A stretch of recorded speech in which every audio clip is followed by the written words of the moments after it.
Hello viewers and subscribers, welcome to our channel. అందరూ ఎలా ఉన్నారు? ఈరోజు నేను మీకు ఒక వీడియో చూపించాలనుకుంటున్నాను. రీసెంట్గా మేము ఒక బైక్ తీసుకున్నాము. అది ఏం బైక్ ఏంటి అన్నది ఈ వీడియోలో మీకు చూపించాలి అనుకుంటున్నాను. సో మీరు నేమ్ చూస్తే మీకు అర్థమై ఉంటుంది. ఎస్, ఎలక్ట్రిక్ బైక్ అండి. పెట్రోల్కి మనము అసలు ఎంత మనీ పెట్టేస్తున్నామో తెలియట్లేదు. ఇంత కొంచెం డిస్టెన్స్ వెళ్ళి రావాలన్నా, మెయిన్లీ మనకి మెట్రోపాలిటన్ సిటీస్లో ట్రాఫిక్కి వాటి వల్ల మనకి డిస్టెన్స్ ఎక్కువ ఉంటుంది, ట్రాఫిక్ ఉంటుంది. వాటి వల్ల పెట్రోల్ అనేది చాలా ఖర్చు అవుతూ ఉంటుంది. ఎక్కడికి వెళ్ళాలన్నా ఏం చేయాలన్నా కూడా మనకి ఫుల్ పెట్రోల్ అయితే ఖర్చు అవుతూ ఉంటుంది. సో అందుకు మేము అనుకున్నాము, ఇప్పుడు కొంచెం పెట్రోల్ వల్ల మనకి పొల్యూషన్ కూడా ఉంటుంది కదా. సో అలా కాకుండా కొంచెం మనము ఎలక్ట్రిక్ బైక్ ఎందుకు ట్రై చేయకూడదు అన్న ఒక థాట్ వచ్చింది. సో ఆ థాట్లో మేము చాలా డిఫరెంట్ బ్రాండ్ ఎలక్ట్రిక్ బైక్స్ అన్నీ కూడా చెక్ చేసాము. మనకి మార్కెట్లో ఉన్నది హీరో ఎలక్ట్రిక్ బైక్ అని, ఓలా అని, ఇంకొకటి అండ్ నాకు అంత నాలెడ్జ్ లేదు. సో ఏదో నాకున్న కొంచెం నాలెడ్జ్తో మీకు ఈ వీడియో అనేది పోస్ట్ చేస్తున్నాను. సో ఫైనల్లీ మేము అన్ని బైక్స్ అవి చూసిన తర్వాత మైలేజ్ కానీ, మనం ఛార్జింగ్ పెట్టిన టైమింగ్ కానీ అవన్నీ కూడా చెక్ చేసుకోవాలి కదా. ఎంత టైంలో మనకి ఛార్జ్ అవుతుంది ఏంటి అవన్నీ కూడా చూసుకున్న తర్వాత మాకు ఈ బైక్ అనేది కొంచెం బాగా అనిపించింది. కొంచెం కంపారిటివ్ అదర్ బ్రాండ్ బైక్స్ చూస్తే ఈ సెగ్మెంట్ బైక్స్ చూస్తే కొంచెం ప్రైజీనే అనిపించింది.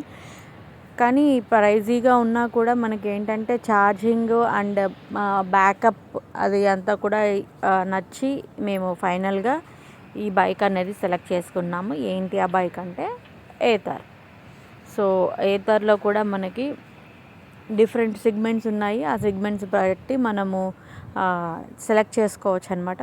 ఆ సెగ్మెంట్స్ ప్రకారం మనకి బైక్ మైలేజ్ అనేది, ఛార్జింగ్ అనేది అని ఉంటుంది. ఫుల్ ఛార్జ్ కావాలంటే 8 hours మనం ఛార్జ్ చేస్తే ఫుల్ ఛార్జ్ అవుతుంది. సో మనం ఏంటంటే చక్కగా ఇంకా పెట్రోల్ అవి చేయించకుండా నార్మల్గా ఛార్జింగ్ అనేది చేసేసుకోవచ్చు. నార్మల్ మనకి 3 ప్లగ్ సాకెట్ ఉంది అంటే ఛార్జ్ అయిపోతుంది అనమాట. అండ్ అదే కాకుండా మనకి కొన్ని సెంటర్స్లో మనకి బైక్ ఛార్జింగ్ పాయింట్స్ కూడా పెట్టారు ఏథర్ వాళ్ళవి. సో అక్కడ కూడా మనము ఛార్జింగ్ చేసుకోవచ్చు. మేము తీసుకున్న మోడల్ వచ్చి 450 LX. ఇక్కడ మీకు చూపిస్తున్నాను నేను నేమ్ కరెక్ట్గా చెప్తున్నానా లేదా అన్నది. సో వాళ్ళ షోరూంలో వాళ్ళు ఇలాగా డిస్ప్లే చేశారండి. ఇక్కడ వీడియోలో చూస్తున్నారు కదా, అది బ్యాటరీ అండ్ లోపల వచ్చే బైక్ అంతా కూడా ఇలా ఉంటుందన్నమాట. లోపల అవుటర్ మనకి కనిపించే ఫ్రేమ్ అది తీసేసిన తర్వాత లోపల మనకి బైక్ మోడల్ అలా ఉంటుందన్నమాట. సో ఇప్పుడు ఇక్కడ చూపిస్తున్నాం కదా 450 XL ఆ మోడల్ తీసుకున్నాము. దాంట్లో ఈ కలర్ ఆప్షన్స్ అయితే మనకు ఉన్నాయన్నమాట. 6 కలర్ ఆప్షన్స్ ఉన్నాయి. ఆ 6 కలర్ ఆప్షన్స్లో మనం ఏదైనా తీసుకోవచ్చు. సో మేము మిడిల్ సెగ్మెంట్ బైక్ అనేది తీసుకున్నాము. లోవర్ సెగ్మెంట్, హయ్యర్ సెగ్మెంట్ కాకుండా మిడిల్ సెగ్మెంట్ బైక్ అనేది తీసుకున్నాం. ఇది వచ్చేసరికి మనకి సైడ్ ఫుట్ రెస్ట్ అనమాట. ఫుట్ రెస్ట్ అది మనకి ఇన్బిల్ట్ రావట్లేదు, మనం సపరేట్గా తీసుకోవాలి. దానికి సపరేట్ ఛార్జెస్ అనేది ఉన్నాయి. ఇది చూస్తే ఫాస్ట్ ఛార్జర్ అనమాట. మనకి ఫాస్ట్ ఛార్జర్ అనేది మనం నార్మల్గా ఇందాక మీకు చెప్పినట్టు 8 hours అలాగా మనకి త్రీ ప్లగ్ పిన్లో పెట్టి ఛార్జ్ చేసుకుంటే అవుతుంది కదా. ఫాస్ట్ ఛార్జర్ అయితే ఇంకా తొందరగా అవుతుంది అనమాట. ఇది వాళ్ళవి కొన్ని ప్లేసెస్లో అవుట్లెట్స్ లాగా పెట్టారు. అక్కడ కూడా మనము ఛార్జింగ్ అనేది చేసుకోవచ్చు.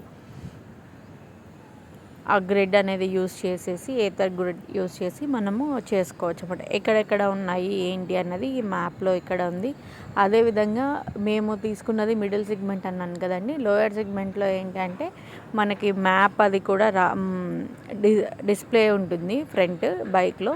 ఆ డిస్ప్లేకి వచ్చేటప్పటికి మ్యాప్ అనేది లొకేషన్ జస్ట్ యారో మార్క్స్ చూపిస్తుంది అన్నమాట. మేము తీసుకున్న మిడిల్ సెగ్మెంట్లో ఏంటంటే మనకి డైరెక్ట్గా మనం వెళ్ళాల్సిన డెస్టినేషన్ అనేది సెలెక్ట్ చేసుకొని మొబైల్కి అండ్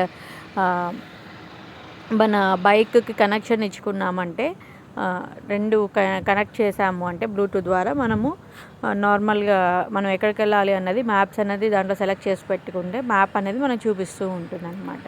సో అది యూస్ఫుల్ కదా, ఎక్కడైనా మనకి ప్లేసెస్ తెలియని చోట మ్యాప్ అనేది యూస్ చేసుకోవచ్చు అన్నట్టుగా మేము ఆ సెగ్మెంట్కి వెళ్ళాము. ఛార్జింగ్ ప్లగ్ అనేది ఇట్లా ఉంటుందన్నమాట. ఇట్లాగా మనకి ఒక ఛార్జర్ అనేది ఇస్తారు. బైక్లో అది చక్కగా ఫిట్ అయిపోతుంది సీట్ కింద. సో మనం దాన్ని అక్కడ పెట్టేసుకోవచ్చు అనమాట. ఈజీగా ఉంటుంది. జస్ట్ ఎలా ఉంటుంది ఏంటి అన్నది నేను ఈ వీడియోలో చూపించాను. మీకు ఈ వీడియో నచ్చింది అనుకుంటాను.